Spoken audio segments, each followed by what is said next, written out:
Okay everybody, it's Wing Rider. This is part 2 of the bookcase build, woodworking bookcase build. On part 1, I showed where I was in the house and I got books everywhere and cupboards and cabinets, and I decided I was going to buy a bookshelf, and then I thought, well, wait a minute, I got this woodworking shop, I'll make one. So this is it in progress. It's not perfect, but what I did was I routed slots in the wood here to slide in the shelves, and I'll show you that a little bit closer. But it's coming along pretty good so far. Let me take the camera off the tripod and I'll see if I can show you how an amateur does it.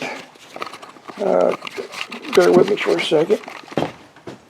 I notched the top up here, the wood out of the top, and put it on here so it fits a little bit better than just putting it on there and putting screws in it. And then down here you can see where I routed slots in here for the shelves to fit in.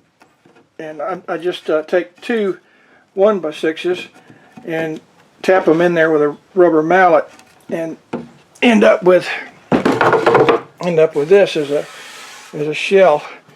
But it's coming along pretty good. And when I get done with it, also I'll show you here. I'll turn it around. See something else I did here.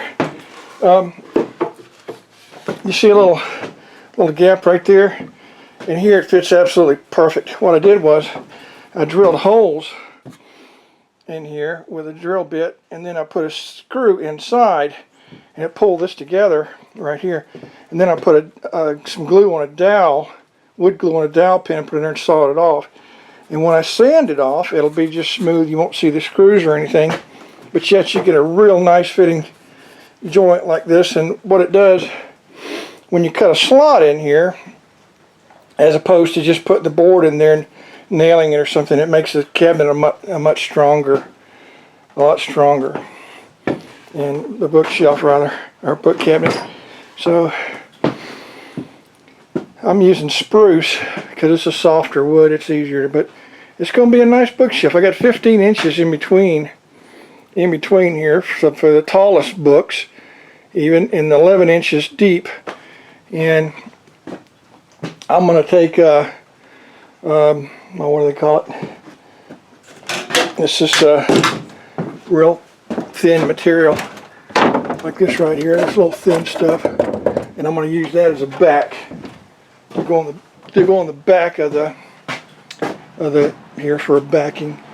I'd think of the name of it here in a minute, but anyway, it's just this real thin wood material.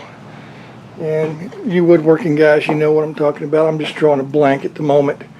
But anyway, when I get done building it, I'm going to sand it, I'm going to stain it.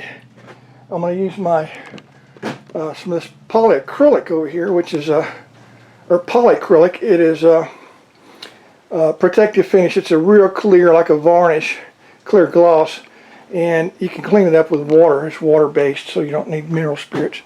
But anyway, this is part 2 of the wood cabinet build.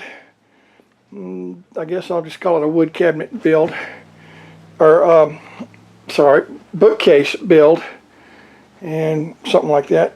So look for part 1. We'll be ahead of this one in part 2, and in part 3 I'll have I'll do a part 3 when it's completed. So look for part 2 and 3 if you're watching part 1, which you'll be watching part 2 by now. You've already seen part 1. Look for part 1 and 3, and you'll see the makings of the bookcase.